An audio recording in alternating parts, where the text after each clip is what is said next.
So, good morning to everyone. Today we will discuss brushless DC generator. Brushless means without any brushes, so also without collector.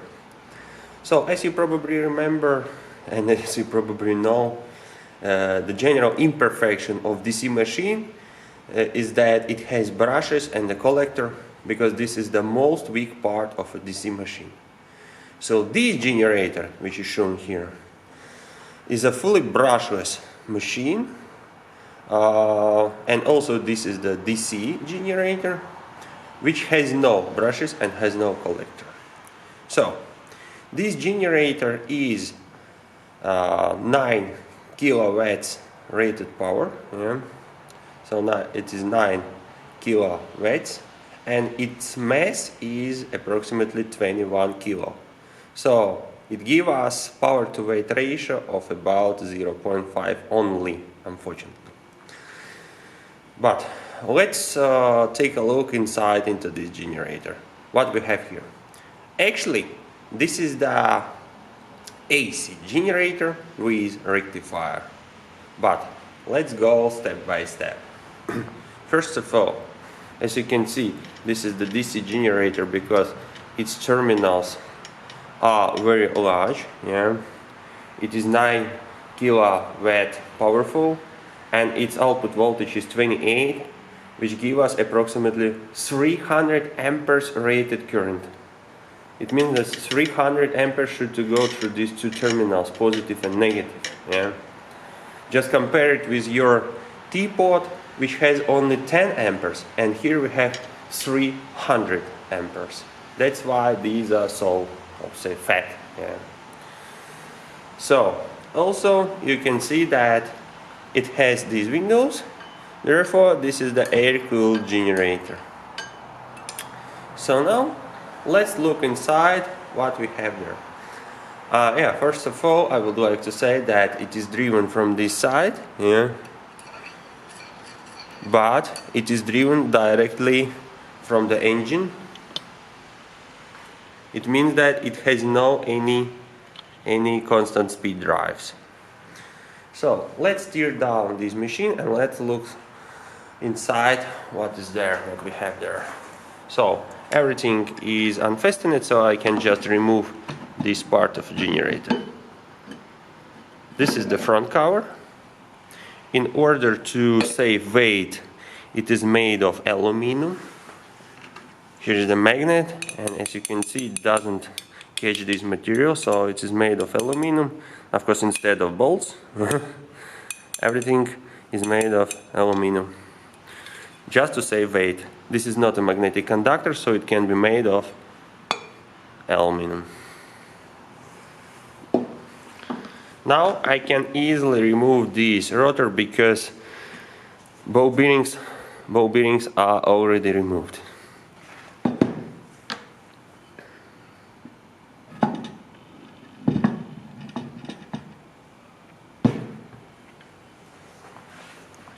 So here is the rotor. As you can see, this rotor has no any brushes, has no any collectors and so on. So this is the fully brushless solution. Actually, this is the AC generator. As you can see, poles. We have poles. So these are poles with field winding of AC generator. This generator consists, this AC brushless generator consists of 2 machines instead of 3. It has no PMG. It consists only of main exciter and main generator.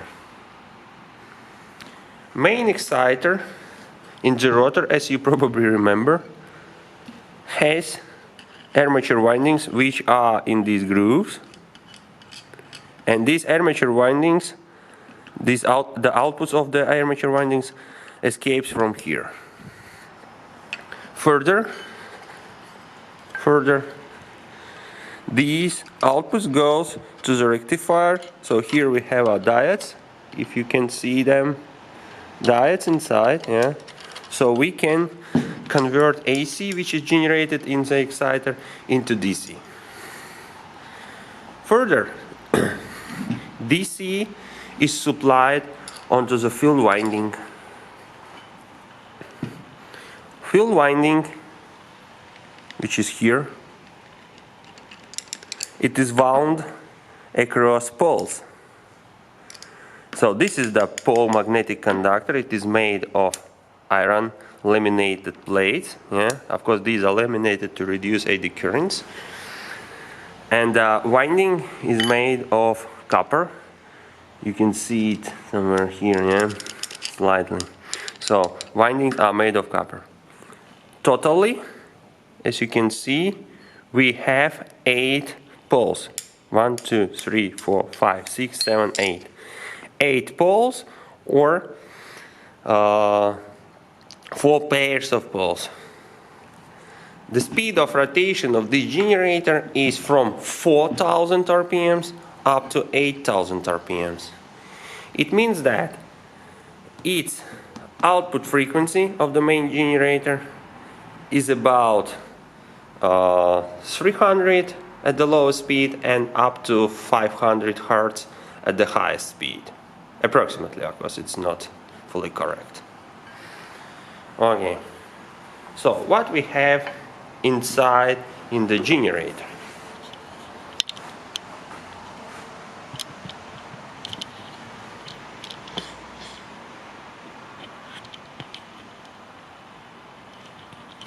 So I will take some light.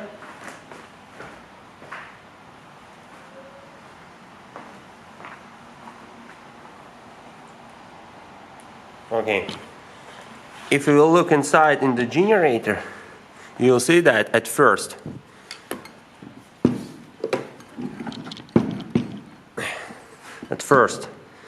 this primary exciter is working here. So this is the armature of the primary exciter, and these are field windings, poles of primary exciter. As you can see, we have many poles. 1, 2, 3, 4, 5, 6, 7, 8, 9, 10. So 5 pairs of poles. This allows us to get slightly higher frequency here, approximately up to 800 Hz, which give us possibility to reduce ripples after the rectifying. Yeah, so these are field windings. Main generator, this part, goes inside. So if I will take some light, you will see that here is the armature windings, yeah, and these armature windings are located in the slots. Here we have 3-phase winding, which is further fed to the rectifier, which is from the back of the generator. Yeah, you can see that. That's why this brushless AC generator becomes equal to the brushless DC generator, because we have some rectifier. Okay, a few details about the construction. First of all, as you can see, it is air cooled. The air cooling is done by means of 2 ways. First of all, when we are on the ground, the air is pumped by means of this centrifugal air pump. The air intakes from this part, and then when it rotates, yeah, this air becomes accelerated. Once it's accelerated, the centrifugal force starts to act onto this air, and therefore centrifugal force tends to remove this air from these windows. Once air is removed, the new one is sucked in, and so on. So air goes through the rectifier as well as outside from the generator, enters into the fan, and then escapes from here. Further, it escapes from these windows. This is the armature of the exciter. Actually, it has no large currents. This is the field winding of the main generator poles, yeah, so it also has no large currents. Therefore, large currents are in the stator of the generator. So how it is cooled? If you will take a look inside, if you are able to see something here, if you look inside, you will see that armature windings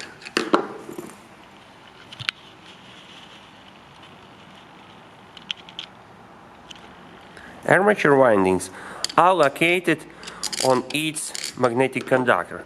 So it is made of ferromagnetic material, iron, yeah? And again from the laminated plates, of course.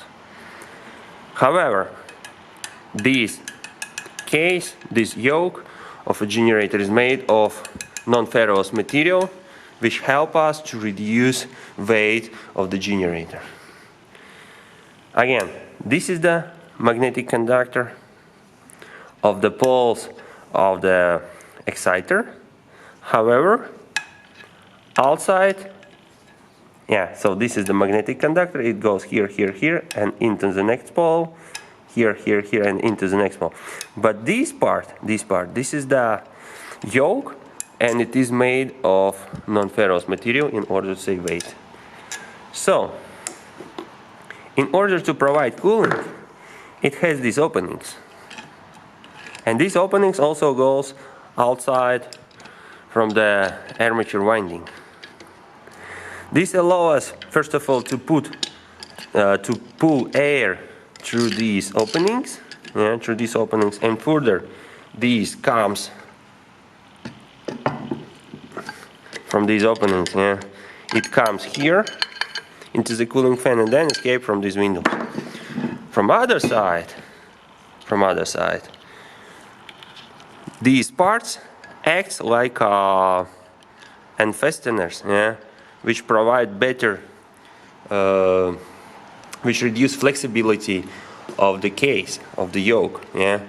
So the case, so the yoke can be made of less material, and it will continue to save its strength.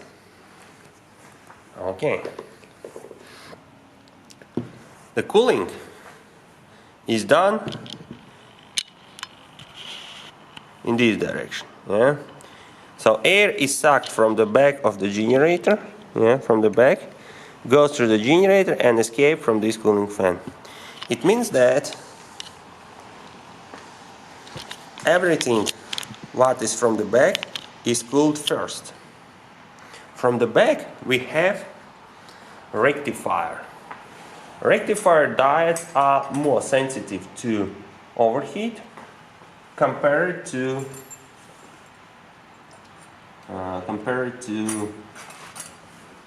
windings. So everything now is removed. It's left to remove this nut in order to remove this back from the generator. So this nut is released. All other nuts are already released, and also, as you can see, here is the output from the armature winding of the generator. All outputs now are removed, excluding these, so I have to also remove these.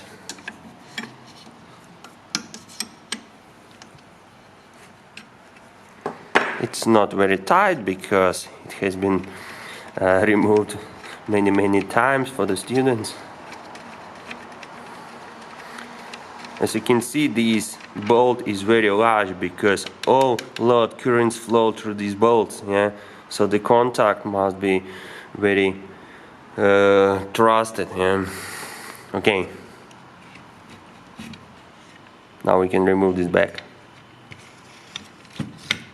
As you can see, in this back we have 6 diodes. These 6 diodes forms 3-phase full wave rectifying. Yeah. These diodes are located on the heatsink, and this heatsink again is made of aluminum. Where is my magnet? Yeah. So these heatsinks are made of aluminum. First of all, in order to save weight, and secondary, in order to provide better cooling, because aluminum has less resistance for the temperature flow. Look, this how looks wires. Yeah, these wires, as you may probably see,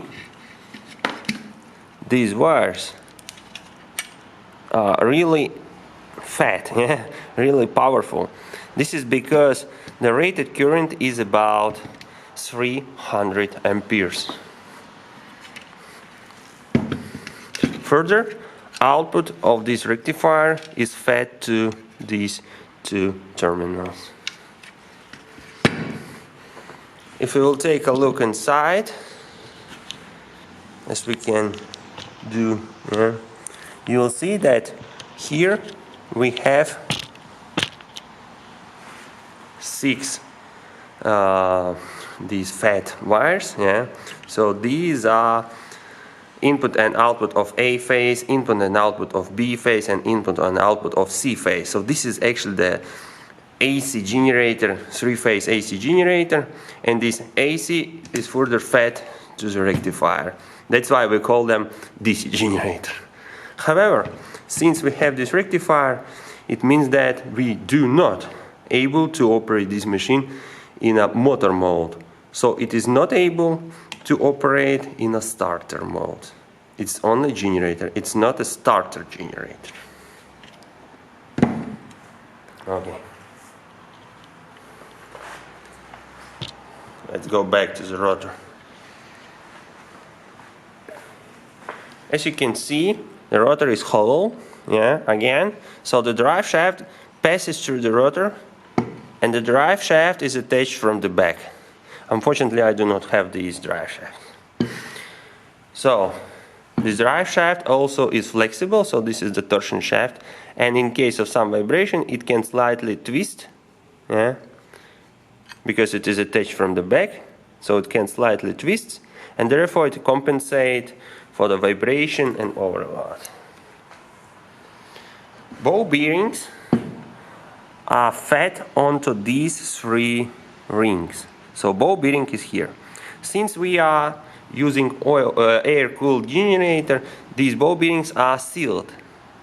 It means that after some time of operation, seal can be broken, can be damaged, and then oil will go inside. Also from the back is the similar situation. Yeah? In order to prevent this situation, this generator is equipped with this thread. It is rotating in a counterclockwise direction if we take a look from the drive side. Yeah? And here is the thread. If you will take a look onto the thread, it means that if it rotates like this, then thread goes here. Yeah? It means that if any oil goes inside, then during rotation it will be removed outside from the generator. In a similar way, from the back. So this thread is not used for the fastening. This thread also is used to remove oil. If ball bearing sealing is broken, is damaged.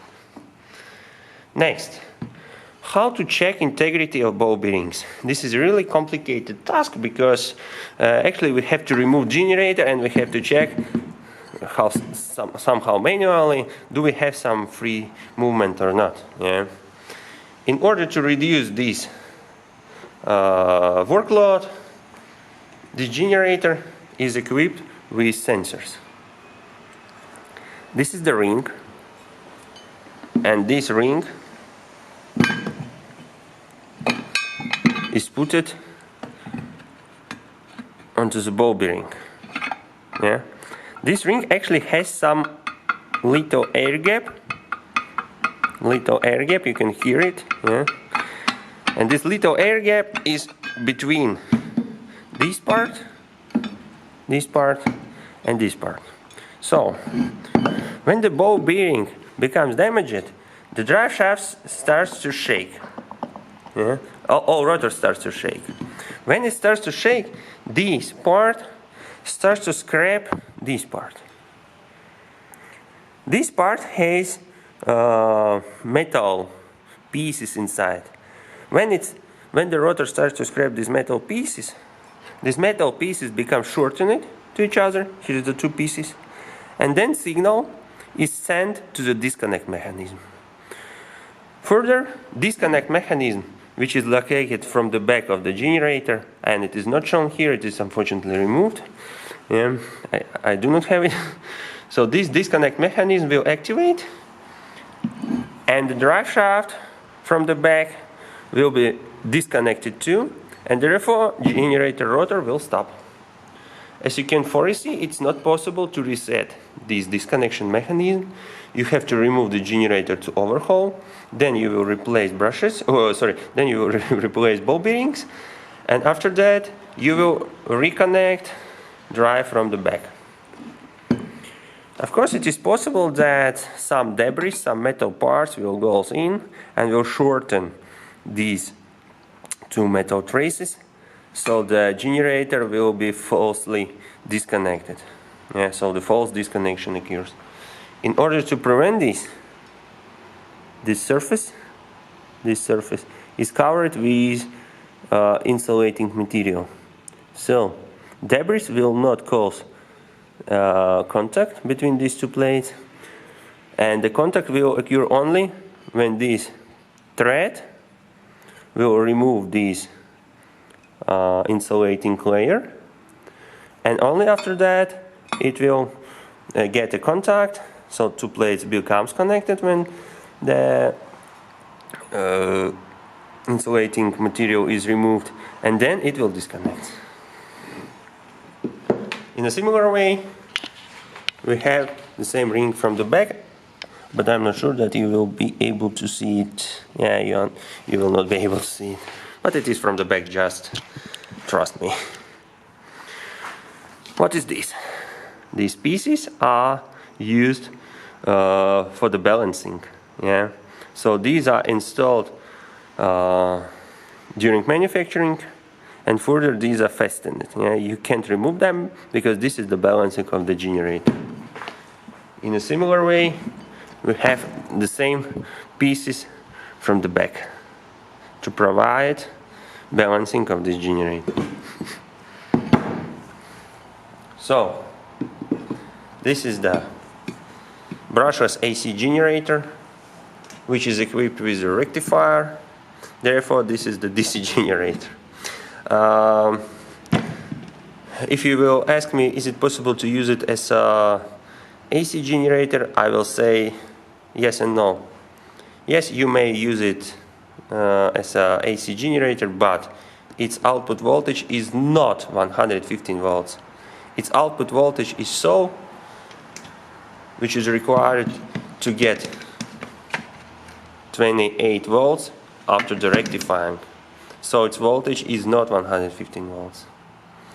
That's why more modern approach is to use brushless AC generator, which has output of 115 volts, which further is fed to TRU, or transformer rectifier unit.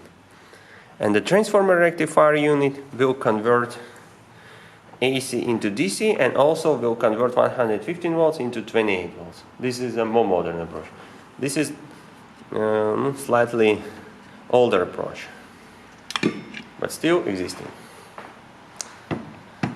Okay, from my side, that's all. Thank you.